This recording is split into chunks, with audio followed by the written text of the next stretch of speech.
Hello दोस्तों, कैसे हो आप लोग। उम्मीद है आप लोग अच्छे होंगे। शास्त्रों में पितृपक्ष के दौरान पितरों की पूजा और पिंडदान का विशेष महत्व बताया गया है। पंचांग के अनुसार पितृपक्ष एक महत्वपूर्ण पक्ष है। पितृपक्ष को श्राद्ध पक्ष भी कहते हैं। इस पक्ष में पितरों के नाम से दान दर्पण तथा श्राद्ध कार्य किए जाते हैं। माना जाता है कि जो भी पितृपक्ष में दान पुण्य के कार्य करता है उन्हें पितरों का आशीर्वाद प्राप्त होता है। हालांकि ज्योतिष अनुसार पितृपक्ष या श्राद्ध पक्ष में कुछ विशेष नियमों का पालन भी करना चाहिए ताकि आपके पितरों के साथ साथ देव आशीर्वाद भी प्राप्त हो सके। साल 2023 में पितृपक्ष या श्राद्ध पक्ष का आरंभ 29 सितंबर शुक्रवार से हो रहा है, जिसका समापन 14 अक्टूबर शनिवार के दिन सर्वप्रिय अमावस्या को होगा। इस दिन पितृ विसर्जन किया जाएगा। मान्यता है कि पितृपक्ष के दौरान पितृ धरती पर आते हैं। इस दौरान यदि उनका श्राद्ध और तर्पण पूरे विधि विधान से किया जाता है तो उनकी आत्मा को शांति मिलती है और वे अपना आशीर्वाद देकर वापस चले जाते हैं।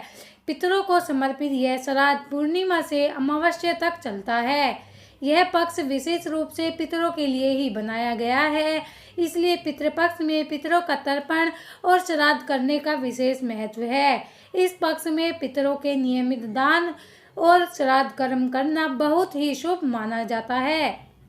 पितृपक्ष 2023 की सभी तिथियां: 29 सितंबर 2023 शुक्रवार पूर्णिमा श्राद्ध, 30 सितंबर 2023 शनिवार द्वितीय श्राद्ध, 1 अक्टूबर 2023 रविवार तृतीय श्राद्ध, 2 अक्टूबर 2023 सोमवार चतुर्थ श्राद्ध, 3 अक्टूबर 2023 मंगलवार पंचमी श्राद्ध, 4 अक्टूबर बुधवार षष्ठी श्राद्ध, 5 अक्टूबर बृहस्पतिवार सप्तमी श्राद्ध, 6 अक्टूबर शुक्रवार अष्टमी श्राद्ध, 7 अक्टूबर शनिवार नवमी श्राद्ध, 8 अक्टूबर रविवार दसवीं श्राद्ध, 9 अक्टूबर सोमवार एकादशी, 11 अक्टूबर बुधवार द्वादशी श्राद्ध, 12 अक्टूबर बृहस्पतिवार त्रयोदशी श्राद्ध, 13 अक्टूबर शुक्रवार चतुर्दशी श्राद्ध, 14 अक्टूबर शनिवार सर्वपितृ अमावस्या। आज की इस वीडियो में हम आपको पितृपक्ष में किए जाने वाला बहुत ही आसान उपाय बताने जा रहे हैं।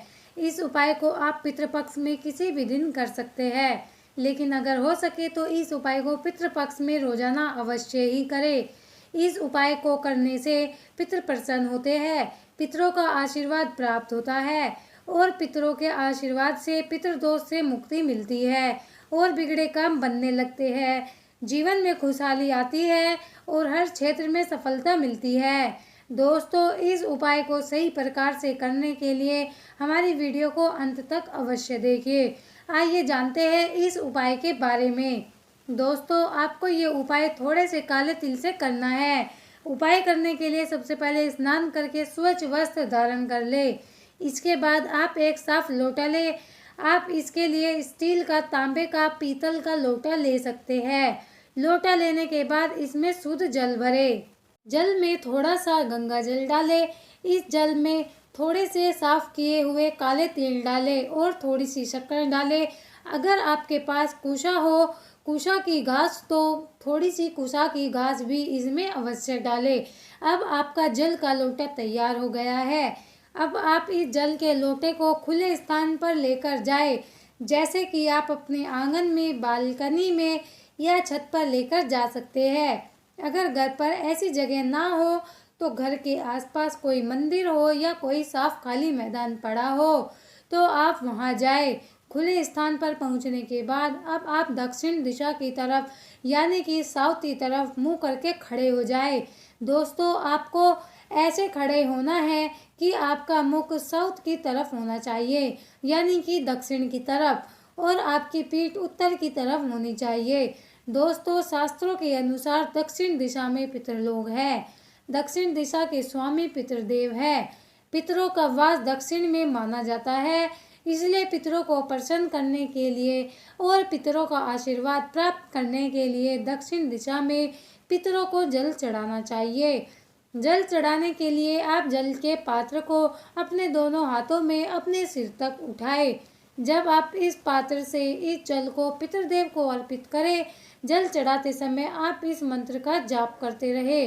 मंत्र इस प्रकार है: ओम पितृदेवताय नमः, ओम पितृदेवताय नमः। आप इस मंत्र का जाप करते हुए धीरे धीरे जल अर्पित करना है। पूरे लोटे का जल चढ़ाने के बाद जल के लोटे में तिल या कुछ घास रह जाए तो उसे आप अपने हाथों से निकाल कर जल के स्थान पर डाल दें। जल चढ़ाने के बाद अब पितृदेव को प्रणाम करें। अगर पितृदेव के इस मंत्र का 108 बार जाप करें। मंत्र इस प्रकार है: ओम पितृदेवताय नमः, ओम पितृदेवताय नमः।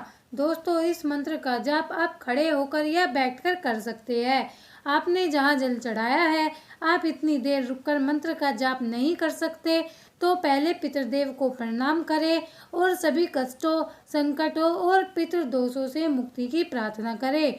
प्रार्थना करने के पश्चात अब आप अपने घर पर किसी साफ स्थान पर बैठकर दक्षिण दिशा की तरफ मुख करके इस मंत्र का 108 बार जाप कर सकते हैं। दोस्तों, अगर आपके यहाँ जल चढ़ाने के लिए खुला स्थान नहीं है, कोई ऐसी जगह नहीं है जहाँ पर आप जल चढ़ा सके, तो आप एक पात्र लें। किसी खुले स्थान पर दक्षिण दिशा की तरफ मुंह करके खड़े हो जाए और उस पात्र पर आप जल चढ़ा लें। पात्र में जल चढ़ाने के बाद आप पात्र के जल को किसी साफ स्थान पर लगे हुए पेड़ पौधे की जड़ में डाल दें। दोस्तों, जल चढ़ाते समय इस बात का ध्यान रखें कि पितरों को जो जल अर्पित किया है उस जल पर पैर ना रखें। जल चढ़ाते समय अगर पैरों पर छींटे आ जाए तो उससे दोष नहीं लगता, लेकिन चढ़ाए हुए जल पर चलना नहीं चाहिए। इस उपाय को परिवार के सभी सदस्य कर सकते हैं। इस उपाय को महिलाएं, कन्या भी कर सकती है, लेकिन ध्यान रखें कि पीरियड के दौरान आप इस उपाय को ना करें। दोस्तों, पितरों की प्रशंसा के लिए पितृपक्ष के दौरान रोजाना आप इस उपाय को जरूर करें। इस उपाय को करने से पितरों का आशीर्वाद प्राप्त होता है। आपके पितर प्रसन्न होंगे और आपको अपना आशीर्वाद देंगे और जिन पर उनके पितर प्रसन्न होते हैं उन्हें सभी देवी देवताओं का भी आशीर्वाद प्राप्त होता है और पितृदोष से मुक्ति मिलती है। बिगड़े काम बनने लगते हैं, हर क्षेत्र में सफलता मिलती है और जीवन में खुशहाली आती है। उपाय को आपने दिन के समय करना है, यानी कि इस उपाय को आप संध्या काल के बाद ना करें। हो सके तो इस उपाय को आप दोपहर 12 बजे से 1 बजे के बीच में करें, क्योंकि यह समय पितरों का समय होता है। माना जाता है कि इस समय पितृदेव अपने घर आते हैं। पितृपक्ष में क्या करें? पितृपक्ष में पितरों का तर्पण और श्राद्ध कर्म करना चाहिए, क्योंकि इस समय पर पितृ धरती पर उपस्थित होते हैं। पितृपक्ष में पितरों के नाम से दान जरूर करना चाहिए। पितृपक्ष में गाय, कुत्ते और कौवे को भोजन कराना चाहिए। श्राद्ध में अपने पूर्वजों की मनपसंद चीजें बनाएं। श्राद्ध के दिन ब्राह्मण को भोजन कराएं और दान करना चाहिए। शास्त्रों के अनुसार पितृपक्ष के दौरान घर का माहौल शांतिपूर्ण बनाए रखना चाहिए। पितृपक्ष के दौरान गंगा जल, गाय का दूध, शहद, कुशा और तिल का उपयोग करना चाहिए। पितृपक्ष के दौरान पितृ स्रोत का पाठ और पितृ गायत्री मंत्र आदि का जाप दक्षिण दिशा की ओर मुख करके ही करना चाहिए। पितृपक्ष में क्या ना करें? कहा जाता है कि पितृपक्ष के दौरान कोई भी शुभ कार्य या मंगल कार्य नहीं करना चाहिए, क्योंकि यह समय केवल पितरों की आत्मा की शांति और उन्हें प्रसन्न करने के लिए होता है। श्राद्ध पक्ष के दौरान मसूर की दाल, धतूरा, अलसी, कुल्थी की दाल का प्रयोग वर्जित बताया गया है।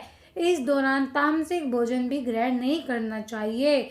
मान्यता है कि इस दौरान पितृ किसी भी रूप में आकर भोग ग्रहण करते हैं। ऐसे में घर पर आए किसी भी जीव, व्यक्ति या जरूरतमंद का अपमान नहीं करना चाहिए। मान्यता है कि पितृपक्ष में कर्मकांड करने वाले व्यक्ति को बाल, नाखून और दाढ़ी नहीं बनानी चाहिए। पितृपक्ष में पितरों का अपमान ना करें। पितृपक्ष में घर पर कलेश नहीं करना चाहिए। पितृपक्ष में कोई भी शुभ काम जैसे शादी, सगाई, मुंडन, गृह प्रवेश, घर के लिए महत्वपूर्ण चीज़ों की खरीदारी नहीं करनी चाहिए और ना ही वस्त्र खरीदने चाहिए। पितृपक्ष में देवताओं की पूजा करें या ना करें, शास्त्रों में ऐसी मान्यता है कि देवी देवताओं की पूजा सुबह के समय की जाती है, वहीं पितृगणों की पूजा के लिए दोपहर का समय शुभ होता है। इसलिए पितृपक्ष के दौरान नियमित रूप से रोजाना की तरह ही देवी देवताओं की पूजा करनी चाहिए। तो दोस्तों, आपको हमारी ये वीडियो कैसी लगी हमें कमेंट में ज़रूर बताएं। और हाँ फ्रेंड्स, हमारी वीडियो को लाइक और चैनल को सब्सक्राइब करना ना भूलें। दोस्तों, अगर आपने हमारे चैनल को सब्सक्राइब नहीं किया है तो सब्सक्राइब कर ले और बेल आइकन पर क्लिक कर ले, ताकि हमारी आने वाली वीडियो का नोटिफिकेशन आपको मिल सके। तो दोस्तों, मिलते हैं अगली वीडियो में, तब तक के लिए goodbye and thank you for watching my video.